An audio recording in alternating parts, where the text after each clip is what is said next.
Korang pernah dengar tak kisah misteri di dalam kem tentera?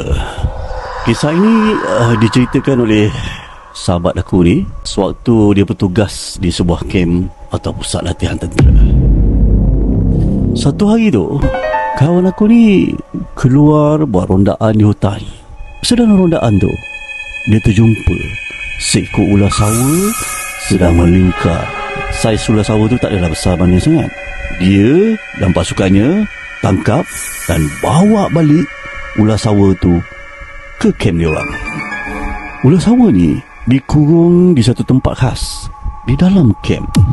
Sahabat aku ni bertugas di unit latihan. Kebiasaannya, beberapa jenis binatang lain atau tertentu ni akan digunakan untuk hidangan makanan pada para pelatih untuk tujuan ikhtiar hidup. Malam tu, semasa kawan aku tidur, kawan aku ni dia bermimpi didatangi seorang tua tau. Orang tua ni suruh dia lepaskan balik ular sawa yang dia tangkap siang tadi. Pada peringkat awal tu, kawan aku ingat benda tu hanyalah mainan mimpi saja.